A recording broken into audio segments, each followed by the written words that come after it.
오늘은 예수님의 십자가에 대한 이야기를 해보고자 하는 것입니다. 특별히 오늘은 종료주일인데요.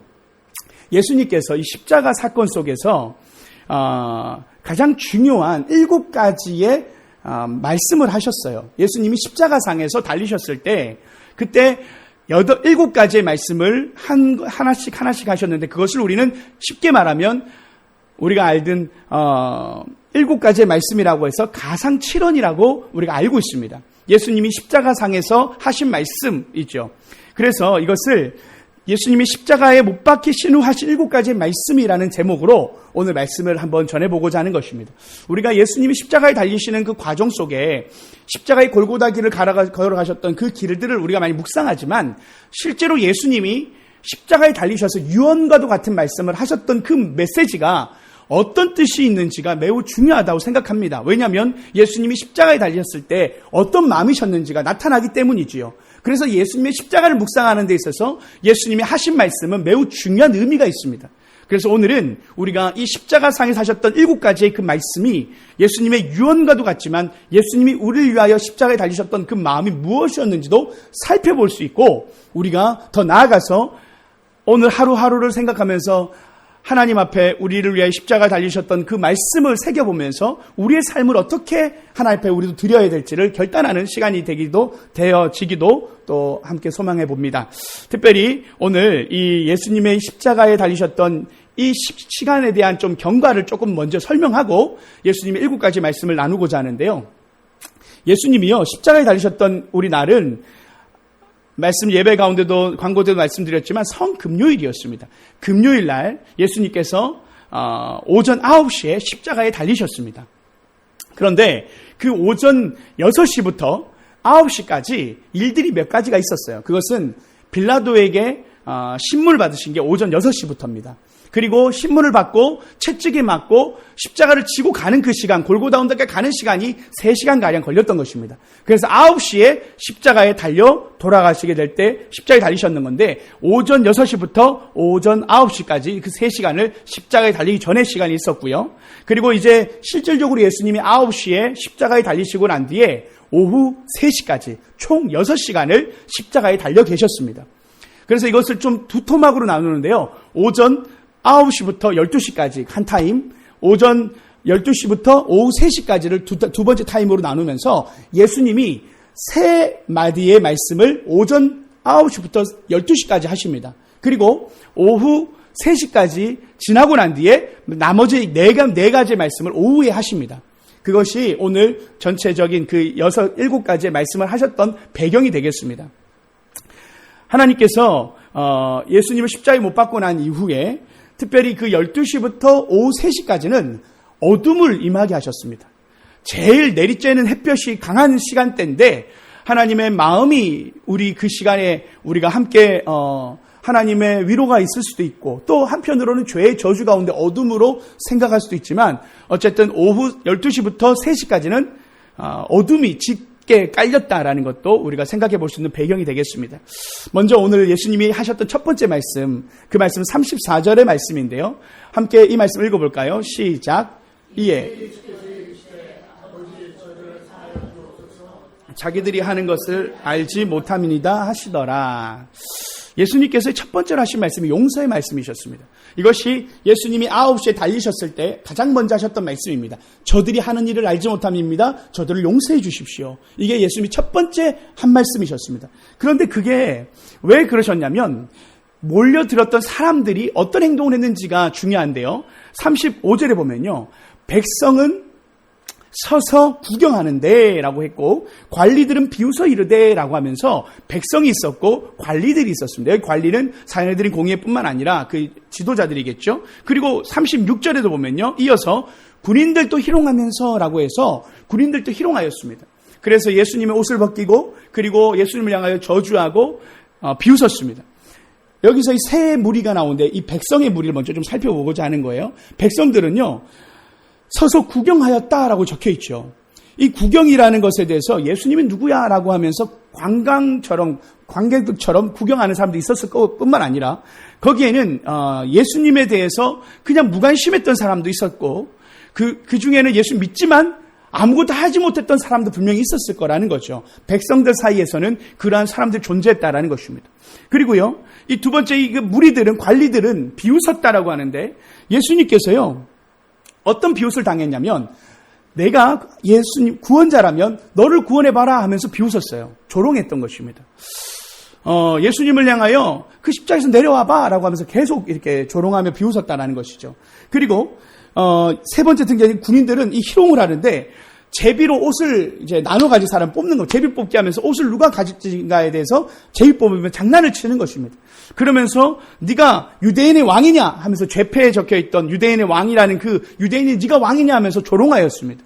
네가 왕이라면 이 민족을 구원해봐라 하는 맥락 속에서 이런 메시지들을 계속 조롱들을 섞어가면서 이 세 무리가 했다라는 것이죠.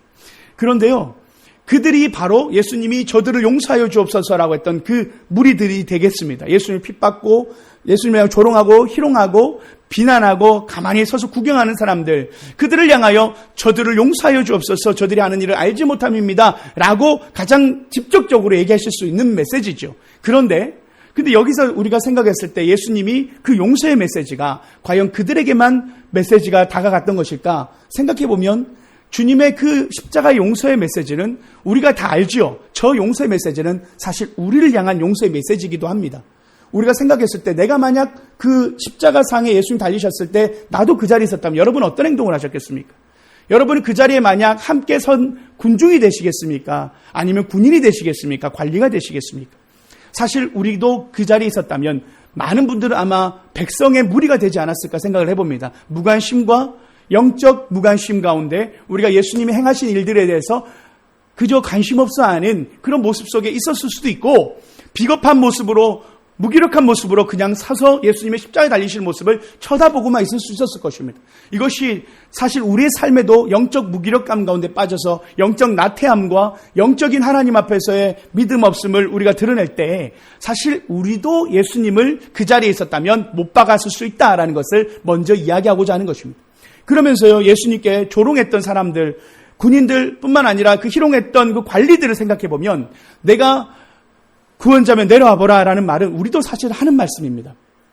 우리도 하나님, 나의 삶에 하나님 응답해 주실 수 있는 분이시라면 나를 구원해 주십시오라고 기도할 때가 얼마나 많습니까? 하나님, 나에게 표적을 보여주시면 내가 예수님 믿겠습니다 하고 했던 우리의 삶의 불신앙은 우리에게도 있지 않았습니까? 그 관리들이 표적을 보면 믿겠다고 말하는 것처럼 우리 또한 우리의 삶 속에서 예수님을 향하여 보여야만 믿겠다라고 말하는 불신이 있을 수 있다는 것이죠. 우리 또한 예수님을 구원자라고 테스트하고 주님을 향하여 도전할 때가 없지 않았습니까? 사실 어쩌면 우리 또한 주님 앞에서 예수님을 십자가에 못 박은 사람들이라는 것을 부인할 수가 없다는 것이죠. 마지막으로 이 유대의 이 군인들이 희롱하면서 예수님 유대인은 왕이냐고 조롱하였습니다. 사실 우리도 예수님을 왕으로 모시지만, 예수님 우리의 왕으로 이 땅에 내 마음에 좌정하여 달라고 말하지만 우리의 삶의 주인이 내가 될 때가 얼마나 많습니까? 예수님을 왕으로 모신다고 했지만 실상 예수님이 왕이 아니라 내가 왕일 때가 얼마나 많습니까? 그것을 예수님을 왕을 향하여 우리가 조롱하는 것과도 같은, 우리가 주님을 십자가에 못 박은 사람일 수 있다는 사실을 우리가 기억해야 합니다. 오늘 이 메시지 첫 번째 이 용서의 말씀은 사실은 그 자리에 우리가 서 있었다라는 것을 우리가 기억해야 될 메시지로 우리가 받아야 될 줄 압니다. 그 자리에서 주님이 말씀하시는 거예요. 저들을 용서하여 주옵소서. 저들이 하는 일을 알지 못함입니다. 우리 또한 주님 앞에 십자가의 길을 걸어가셨던 그 주님의 용서는 우리에게도 유효하고 우리에게 하시는 말씀이라는 것도 우리가 먼저 기억해야 한다는 것이죠.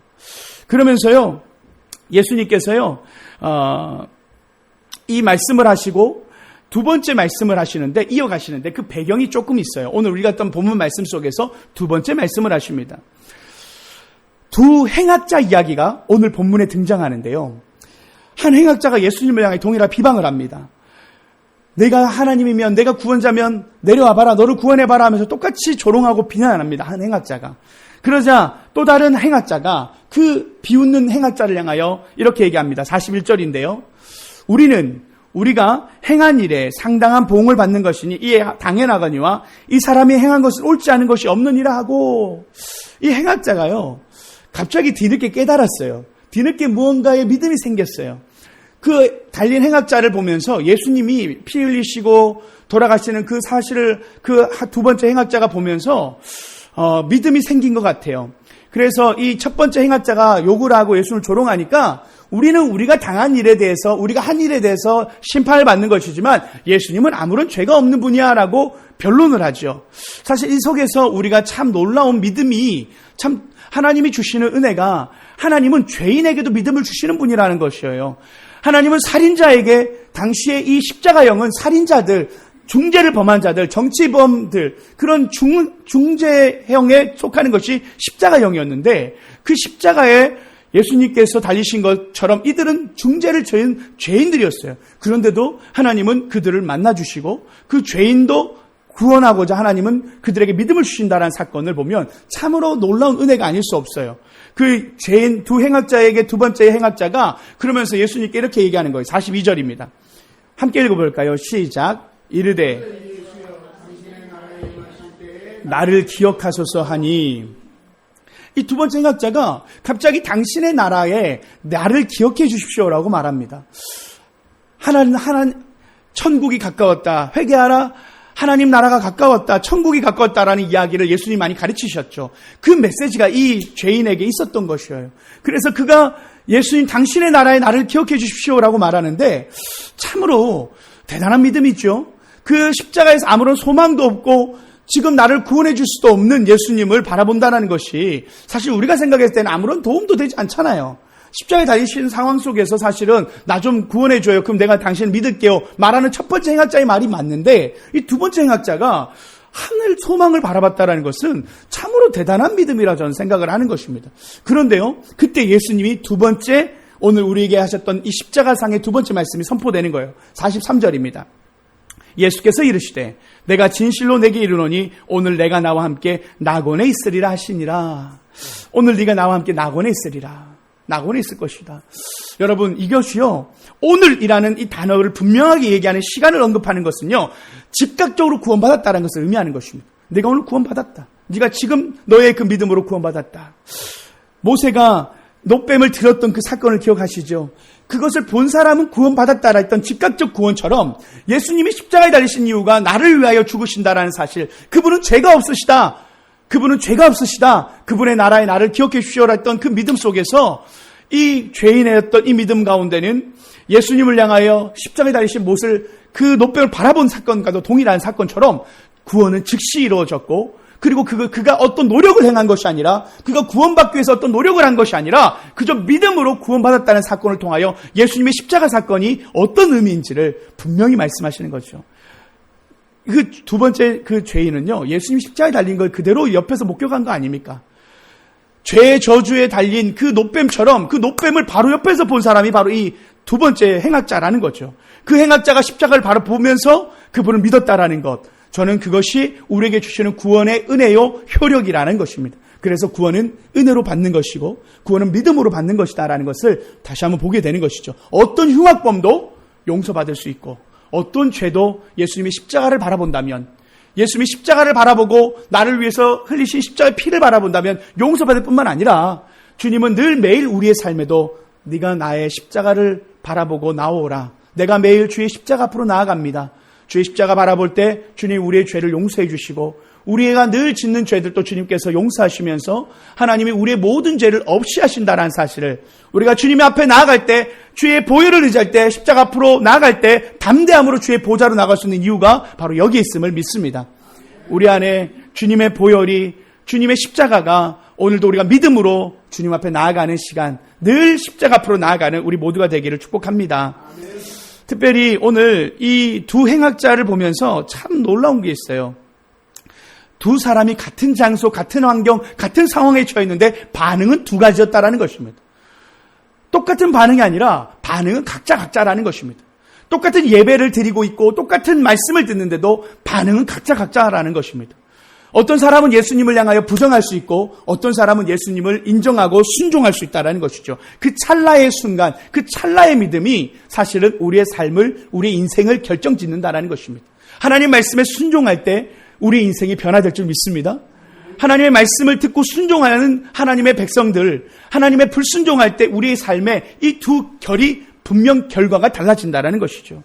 여러분, 우리는 하나님의 사랑을 늘 하나님 앞에 우리가 기회를 받아서 나가야 합니다.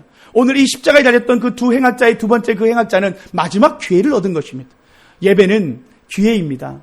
주님을 만나는 이 시간은 기회의 자리입니다. 주님 앞에 선 이 시간은 우리의 인생의 최고의 기회의 순간이 맞습니다. 예수님을 만나는 이 순간, 주의 말씀을 듣는 이 순간이 우리 인생의 최고의 기회요, 최고의 찬스임을 믿습니다.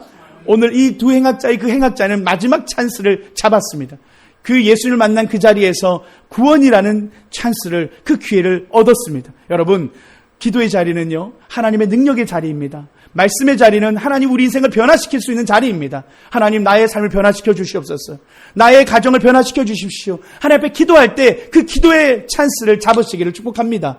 오늘 이 예배가 하나님 앞에 기도할 때 우리의 인생이 변화되고 우리의 삶이 변화되어지는 하나님 안에서 새로운 길이 되는 축복이 있기를 축복합니다. 예수님께서 먼저 세 번째 하신 말씀이 여자여 보소서 아들이니다라는 말씀을 하셨어요. 당신이 십자가에 달려 돌아가시는 그 상황 속에 요한복음 19장 26절에 이렇게 적어 놓은 거예요. 이 말씀을 한번 보겠습니다. 한번 같이 읽어볼까요? 시작.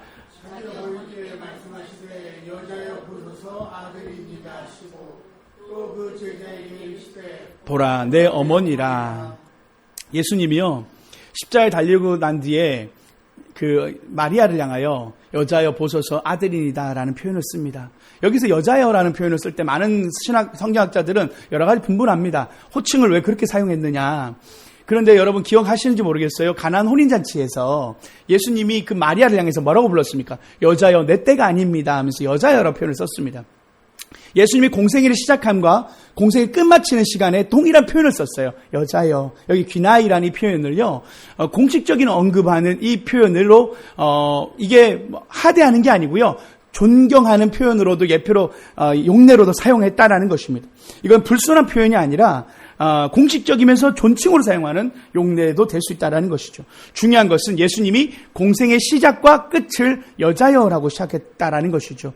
사랑하는 어머니이지만 특별히 이 예수님의 사역의 종지부를 찍는 순간 속에 예수님이 마리아를 향하여 불렀다라는 표현을 보면 예수님의 사역의 시작과 끝을 어머니가 함께 했다는 것을 볼 수도 있는 것이죠. 그러면서 예수님께서는 그 어머니에 대한 이 마음을 품으셨던 거예요. 그래서 요한은 어떤 사람이냐면 요한복음에 자신을 어떻게 설명하냐면 자신을 예수님이 가장 사랑하는 자라고 적어요. 저는 이게 신앙인들이 가장 중요한 훈련되어야 될 부분이라 생각하는데 많은 사람들은 이렇게 생각합니다. 하나님 날 사랑하지 않아 라는 생각을 할 때가 되게 많은 거거든요. 이 신앙의 자기 정체성, 자기 자아상이 좀 안 좋은 분들이 있어요. 그런 분들은 뭐 조금 끄떡하면, 조금만 잘못하면 제가 하나님 나를 사랑하지 않아, 하나님 기도응답하지 않아, 하나님 나를 사랑하지 않아 이렇게 생각하는데, 여러분 신앙의 좋은 자세가 아닙니다. 사도 요한은요, 자기가 이 요한이 사도가 요한복음을 썼지 않습니까? 요한복음을 쓰는데 자신이 제일 이렇게 표현했어요. 예수님이 가장 사랑하시는 제자 사도 요한. 그래서 예수님이 가장 사랑하는 제자가 예수님의 어깨에 엎드려 기대어, 그 유월절 그 잔치 때 예수님의 그 어깨에 기댄 사람이 사도 요한인데, 자기 스스로를 향하여 예수님이 사랑하는 제자가 그의 어깨에 기대어 있더라. 뭐 이런 식으로 표현을 약간 자칭 이런 게 많은데, 근데 저는 이게 참 신앙이 좋은 모습이라 생각을 합니다. 우리가요, 하나님 나를 가장 사랑하셔, 이 신앙을 가지는 거는요 참 좋아요. 그래서 예수님이 그까지 정말 많이 사랑하십니다. 근데 참 사랑은 느끼는가 봐요. 우리가 사랑하는 자녀들을 사랑할 때도 보면 자녀들이 자신을 얼마나 사랑하는지, 아내를 어떻게 사랑하시는지 이런 것들을 느끼잖아요. 예수님이요, 그 요한을 참 사랑하시는 게 맞는 것 같아요. 왜냐하면 나의 어머니를 맡길 때 내가 가장 신뢰하는 사람한테 맡기지 않겠습니까? 사실은 예수님의 형제들이 있었습니다. 예수님 형제가 4명이 있었고요, 자매도 2명 더 있었습니다. 그러니 예수님이 꼭 사도 요한에게 맡기지 않아도 되는데 예수님은 가장 자신을 신뢰하던 그 사도 요한에게 어머니를 맡깁니다. 그런데 생각해보면요, 이 얘기를 꼭 한 이유가 있는 거죠. 예수님이 하나님이셨지만, 하나님의 아들이셨지만 예수님을 잉태하고 또 이렇게 키운 것은 마리아 아닙니까? 사실 그 육신의 어머니가 맞지 않습니까? 예수님이 이것을 무감각한 분이 아니셨어요. 예수님이요, 그래서요, 그 여인이 지금 찢어지는 고통을 당하고 있는 아들을 보면서 더 찢어지는 마음의 고통으로 어머니가 보고 있는 것을 무시하지 않았다라는 거예요. 하나님의 공생의 사역이라고 해서 제가 가야 될 길입니다, 어머니 가만히 있어, 이게 아니라 그 어머니의 마음까지도 헤아리었다라는 것이죠. 그 고통 가운데 그것을 말씀을 나눴다라는 게 대단하다라는 거죠. 남을 생각하기가 쉽지 않지 않습니까? 나를 생각할 시간에 그 어머니의 그 고통을 생각했다는 거죠. 마리아는 자신의 아들이 당신 앞에서 먼저 죽는 그 고통을 당해야 했기 때문입니다. 그래서요, 예수님께서는 이런 일들이 몇 가지 있으셨죠. 나인성 과부를 향하여 위로하실 때 과부가 된 그 여인에게 찾아가셔서 그 아들을 다시 살려서 주셨지 않습니까? 그리고 그 나사로의 그 자매들이었던 마리아와 마르다에게 가셔서 나사로를 살려서 줬지 않습니까? 그때도 예수님이 어떤 표현을 하셨냐면 그저 나사로야 나와라 이게 아니었고요. 마음의 눈물과 마음에 그 눈물이 있었다라는 것을 표현합니다. 예수님이 불쌍히 여기시더라라는 표현을 거기서 써요. 그리고 이 나인성의 과부를 보면서도 불쌍히 여기시더라는 표현을 쓰면서 예수님이 함께 슬퍼하십니다. 그 죽음을 슬퍼하시는 거예요. 인간에게 죽을 수밖에 없는 이 죄의 형벌에 이 죽음의 마음을 함께 아파하면서 인간의 그 사별에 대한 마음, 이것을 그 예수님이 공감하셨다라는 거예요. 오늘 여인에게 공감하시면서 그 여인이 얼마나 아파하실지. 근데 예수님이 여자여 보소서 당신의 아들이니다. 요한에게는 너의 어머니다 라고 표현하면서 그 어머니를 위로하셨던 예수님. 저는 그 예수님이 참 사랑이 많은 분이시다라는 것을 다시 한번 느끼는 거죠. 오늘 우리에게도 마찬가지입니다. 우리가 어떤 일을 하고 있을 때 주님 우리에게 말씀하시는 거예요. 내가 너의 아픔과 고통을 알고 있다. 내가 너의 눈물을 알고 있다. 주님이 우리에게 십자가에서 아무런 말씀도 하지 않는 것처럼 보이고 주님은 나에게 아무런 관심도 없는 것처럼 보일 때 주님이 우리에게 그렇게 말씀하지 않는다라는 거예요. 내가 너의 슬픔과 아픔과 고통을 알고 있다. 어머니의 마음을 헤아리신 예수님은 어머니이기 때문에 헤아리는 것이 아니라 우리의 아픔을 헤아리시는 분이라는 사실입니다. 주님은 우리의 아픔, 눈물을 알고 계십니다. 지금 우리가 슬픔을 당하거나 아픔이 있는 이 시간 속에서 고통하는 그 시간을 주님은 외면하지 않으신다는 것이 동일하게 우리 예수님이라는 것이죠. 오전 12시부터 오후 3시까지 침묵이 흐르고 어둠이 임합니다. 그러면서 예수님이 아무 말씀도 하지 않으세요. 3시간을 오롯이 오후 시간을 다 받으십니다. 그 모든 죄의 고통을 다 담당하십니다. 그러면서 예수님께서 말씀을 하시는데요. 마태복음 20장 46절 말씀입니다. 이 말씀은 너무나도 소중한 말씀이어서 우리가 함께 읽어보기를 원합니다. 마태복음 27장 46절의 말씀입니다. 함께 읽어볼까요? 시작. 제9시쯤에 엘리 엘리 라마 사박다니 이는 곧 나의 하나님 어찌하여 나를 버리셨나이까 하는 뜻이라. 예수님께서요. 엘리 엘리 라마 사박다니라는 아람어를 사용하십니다. 유대인들이 가장 알아듣기 좋은 아람어를 사용하세요. 그러면서 이 뜻은 우리가 잘 설명되어 있지만 말씀에 나의 하나님 어찌하여 나를 버리셨습니까? 라고 하는 통곡의 메시지가 됩니다. 하나님이 나를 버리셨다? 이 표현은 시편에 예정된 말씀이셨습니다. 시편에 있었던 말씀인데요. 특별히 하나님 앞에 이것은 예언의 성취를 의미하는 것이죠. 특별히 또 한 가지는 이 예수님께서 성취되는 건 알겠는데 너무나도 고통스러웠다라는 것을 의미하는 것입니다.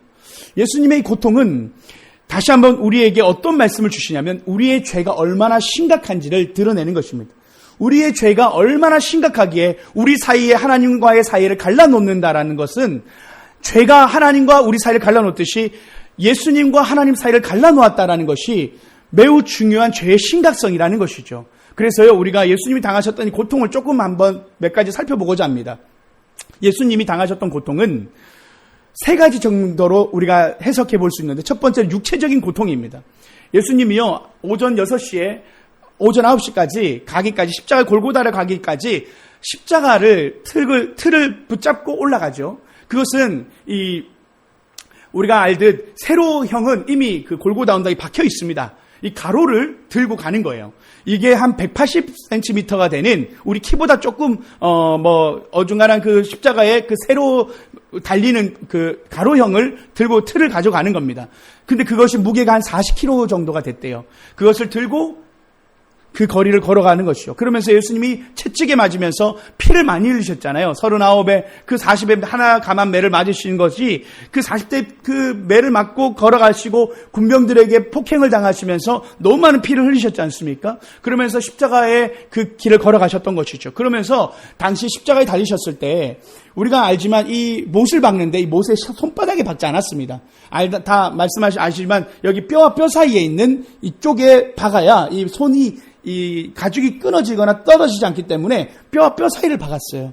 그래서 이 뼈와 뼈 사이를 박을 때 우리가 느끼는 그 징할 때 그 뼈의 그 쓰라림 있지 않습니까? 예수님께서 그 아픔을 당하셨고 그리고 발을 포개어서 3개의 못인데 이 발등에 같이 포개어서 박았습니다. 그랬을 때 그 고통, 뼈를 뚫고 나가는 그 고통은, 살과 뼈를 뚫는 고통은 우리가 상상할 수 없는 고통입니다. 여기에서요, 예수님께서요, 후에 나오지만 마취제를 사용하지 않으십니다. 예수님은 오롯이 그 모든 고통을 다 받으셨습니다. 그것은 우리가 당해야 할 고통이었던 것이죠.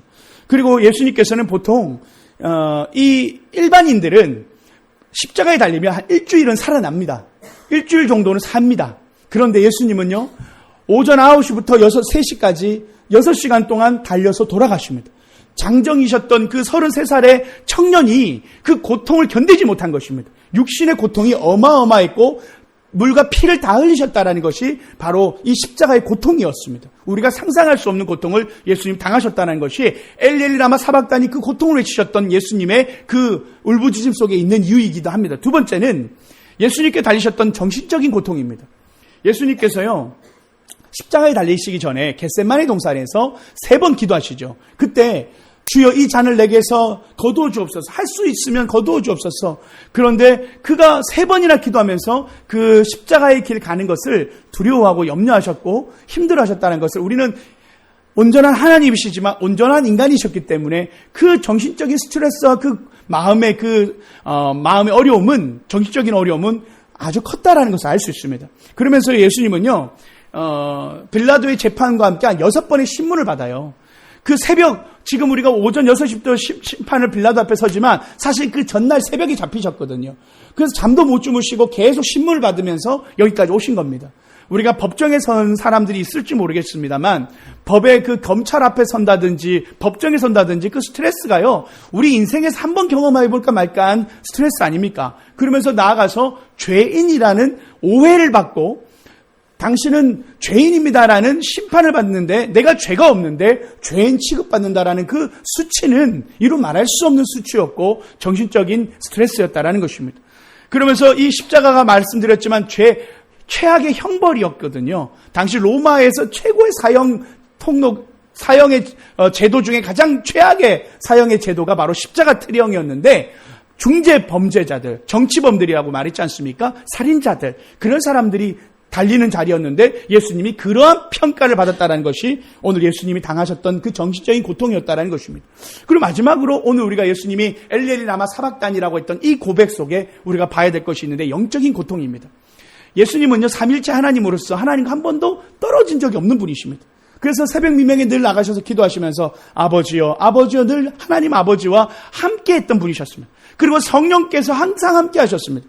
비둘기 같은 성령님이 세례 받으실 때 내려오셔서 이는 내 사랑하는 자요 내 기뻐하는 자라 하시면서 예수님의 인생 속에는 하나님과 한 번도 떨어져 본 적 없는, 마치 어린아이와 부모가 떨어지듯이 젖먹이 어린아이가 엄마 품에 떨어질 때 우는 것처럼 오늘 예수님은 처음으로 영적인 단절을 경험한 것입니다. 왜냐하면 우리의 죄가 하나님과 우리 사이를 갈라놓기 때문입니다. 예수님은 오롯이 모든 죄의 저주를 감당하셨기 때문에 그 자리에서 그 모든 고통을 받으셨던 것입니다. 우리가 받아야 할 고통을 대신 받으셨다라는 것입니다. 엘리 라마 사박다니, 그것은 실제적인 외침이고 하나님이 보이지 않는 외침인 것입니다. 우리 삶에도 하나님이 보이지 않을 때가 있지 않습니까? 하나님이 보이지 않을 때, 우리가 하나님이 보이지 않고 답답할 때가 얼마나 많습니까? 그러면 우리 마음에 그 어려운 순간, 뭔가 생각하기도 어렵고 마음의 불안함과 염려 가운데 있을 때 얼마나 답답합니까? 우리가 공황장애에 빠진 사람들을 보면 막 두려움이 엄습하고 그 감당을 못하지 않습니까? 제가 보니까 어떤 분들을 보면 감당을 못하더라고요. 저는 이 예수님의 이 상황이 우리가 상상할 수 없는 고통이었다라는 것을 우리가 생각해 봐야 한다는 것입니다.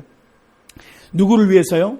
우리를 위해서 예수님이 그 모든 십자가의 길을 걸어가신 거죠. 그러면서요, 5번째 말씀을 28절에 이렇게 말씀하시는 거예요. 이 말씀도 함께 나눠볼까요? 시작. 그 후에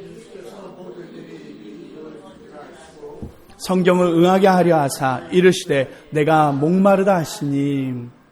예수님이요, 이 5번째 말씀을 하시는데 이 5번째 말씀 하기까지 어떤 일들이 있었냐면 철야 기도를 겟세마네 동산에서 하시면서 잡혀버렸지 않습니까? 그때부터 물을 마셨다라는 표현이 없어요. 그러면서 그때부터 십자가에 달리기까지 그는 채찍에 맞고 고난을 받고 물과 피를 다 쏟으셨어요. 그러면서 십자가를 지고 올라가는 그 과정 속에 이 당시에 그 십자가에 달릴 때 군병들이요, 그 쓸개 탄 포도주를 줍니다. 그건 뭐냐면 이 쓸개 탄 이 포도주라는 것은 모략을 탄 포도주라고 했는데 이건 마취제 성분이 있는 거예요. 십자가에 달릴 때 조금 덜 아프라고 마취제 성분의 포도주를 줍니다. 그런데 예수님이 처음에 그걸 거절하십니다. 왜요? 죄의 모든 저주를 다 감당하시려고 그냥 모든 것을 하나도 혜택이라든지 마취제 없이 그냥 아까 모세 박힐 때처럼 다 우리가 받아야 할 죄의 심판을 그대로 받으셨다라는 것입니다. 그리고 다 이루었다고 하시면서 오후 3시가 되자 이제 다 이루었다. 엘레리야마 사박단이 말씀하시고 난 이후에 예수님이 다 이루었다 말씀하시면서 성경 응하게 하시려고 내가 목마르다 말씀하시면서 물을 한잔 하십니다. 그때 신포도주를 마시게 되는 겁니다. 그것은 이 당시에 그 군병들이 마시던 아주 저렴한 포도주, 그냥 저가의 포도주 정도 있었던 것인데 이건 마취제가 아닙니다. 그건 말 그대로 목을 축이는 정도인데 예수님이 모든 고통을 다 받으시고 후에 내가 목마르다 하셨던 것입니다. 예수님이 목마르다 하신 그 사건은 단순히 목마라서가 아니라 방금 말씀하신 것처럼 모든 마취제 없이 그 포도주 하나 술 마시며 알코올 성분으로 우리가 또 고통을 참기도 하고 추위도 참기도 하지 않습니까? 그 모든 것들을 다 마다하시고 모든 고통을 다 받으셨다라는 표현이 내가 목마르다라는 표현도 들어가 있다라는 겁니다. 십자가에서 물과 피를 다 쏟아 부으셨다라는 그 탈진의 모습을 말씀하시는 것이죠. 그러면서요, 이 6절에 방금 말씀하셨던 내가 목마르다 하시면서 이어서 30절 6번째 말씀을 하시는 겁니다. 함께 읽어볼까요? 시작. 예수께서 신포도주를 받으신 후에 이르시되 다 이루었다 하시고 머리를 숙이니 영혼이 떠나가시니라. 다 이루었다. 테텔로스타이라는 이 말씀은 상업 용어입니다. 물건값을 다 지불했다라는 그 계산의 용어로 쓰인 용어였어요. 예수님이 우리의 죄값을 다 치렀다라는 것에 대한 선포였습니다. 다 이루었다. 다 지불했다. 내가 십자가에서 내 모든 죄값을 다 치렀다. 내가 이미 죄의 값을 다 치렀다. 테텔로스타이.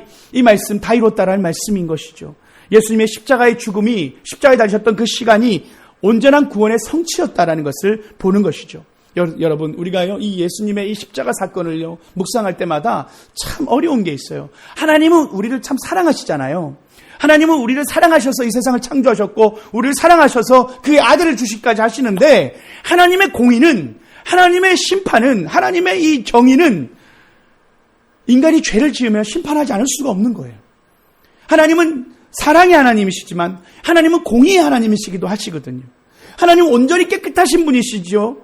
그러나 온전히 사랑하시는 분이시죠. 이 두 가지가 딜레마였던 거예요. 우리 인간을 향한 하나님의 심판 속에 하나님의 사랑과 하나님의 공의가 함께 실현된 것이 바로 예수님의 십자가인 것입니다. 나를 대신하여서 나의 모든 죄의 값을 예수님이 치르심으로 하나님의 공의가 실현되는 것이고, 내가 받아야 할 사랑, 내가 받아야 할 죽음의 심판을 예수님이 대신 지으심으로 하나밖에 없는 당신의 아들을 주시면서까지 나를 사랑하시는 하나님의 사랑이 성취가 된 것이 바로 이 십자가라는 것입니다. 십자가를 통하여 예수님의 구원의 사역이 완성이 되었고 성취가 되었다라는 것이죠. 하나님의 공의와 하나님의 사랑이 만나는 자리가 바로 십자가의 자리였던 것입니다. 우리는 하나님의 공의를 감당할 수가 없었거든요.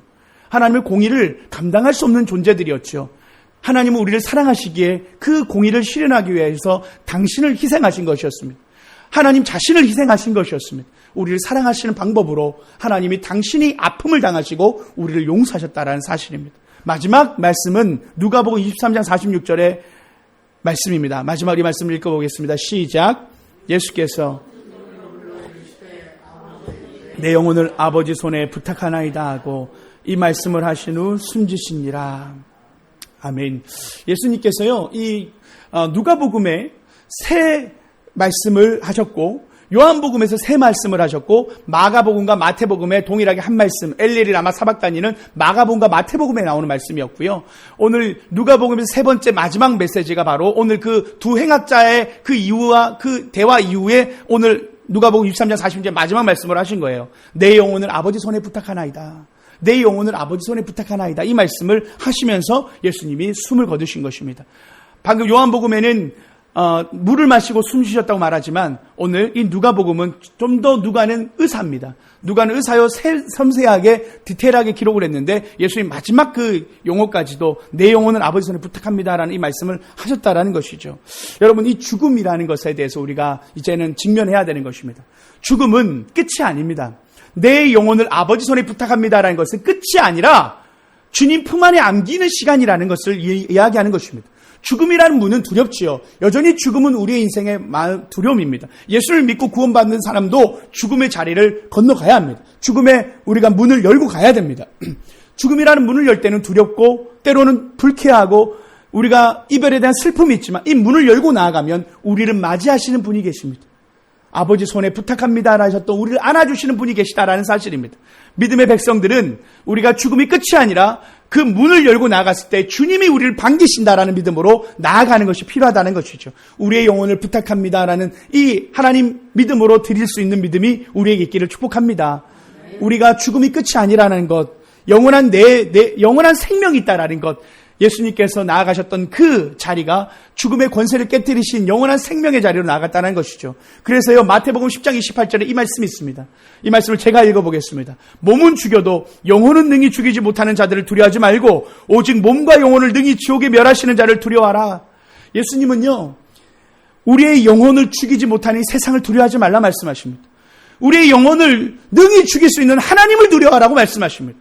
우리가 두려워할 분은 하나님밖에 없습니다. 세상이 우리를 위협할지라도 우리가 믿음으로 승리할 수 있는 이유는 우리에게 영원한 생명이 주어졌기 때문이요, 우리에게는 영원한 생명이 있기 때문이라는 사실입니다. 그래서 이 땅의 삶이 끝이 아니기 때문에 우리는 하나님의 사명의 길과 십자가의 길을 우리가 걸어가는 것입니다. 예수님이 걸어가셨던 십자가의 길을 이제 우리가 지어서 우리가 주님의 십자가의 길을 걸어가는 것, 때로는 죽음의 위협이 있고 우리를 향하여 동일하게 예수님의 십자가처럼 우리를 십자가의 고통으로 안내할 수 있지만 죽음이 끝이 아니라 우리의 영혼을 받으시는 하나님이 계시기에 우리의 삶의 죽음은 다시 말한 하나님의 품 안에 거하시는 하나님 앞에서의 자리라는 사실을 기억하면서 우리 또한 십자가의 길을 걸어갈 줄 믿습니다.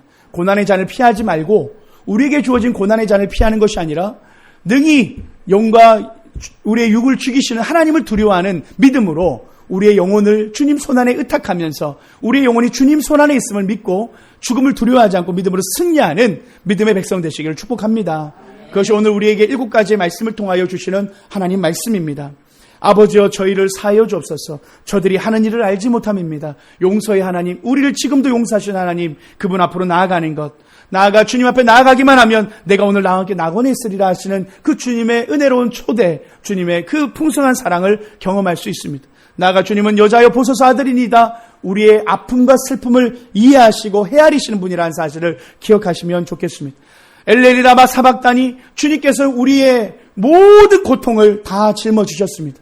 우리가 짊어질 고통 주님 대신 짊어지셨습니다. 우리가 이것을 믿기만 하면 우리의 모든 죄의 저주로부터 우리가 모든 죄에 대하여 속죄받고 우리의 모든 죄의 저주로부터 자유케 된다는 사실을 우리가 믿는 것, 그분이 당하신 그 영적인 고통을 우리가 함께 묵상하면서 감사하는 것, 그것이 우리가 해야 될 일일 줄 믿습니다. 내가 목마르다, 온전히 담당하셨던 주님의 그 목마름, 주님의 그 고통을 우리가 오롯이 느끼고 주님 안에서 우리가 그분 앞에 감사하는 한 주, 그분의 그 고난을 묵상한 한 주가 되기를 축복합니다. 다 이루었다, 다 이루었다. 이제 우리가 주님의 십자가를 그저 슬픔의 시간이 아니요, 나의 하나님의 그 죄의 저주를 공의를 이루시고 사랑을 이루신, 공의와 사랑의 완성을 이루신 주님의 그 십자가를 온전한 믿음으로 여러분 우리가 선포하며 찬양함으로 다음 부활주의를 우리가 맞이했으면 좋겠습니다. 주님이 이루신 이 다 이루신 은혜를 우리가 우리에게 동일하게 내 영혼을 아버지께 부탁합니다 한 것처럼 이제는 우리의 영혼이 죽음이 아니라 영원한 생명으로 초청받았다는 사실을 믿고 부활의 기쁨으로 우리의 영혼이 부활함을 같이 함께 고백했으면 좋겠습니다.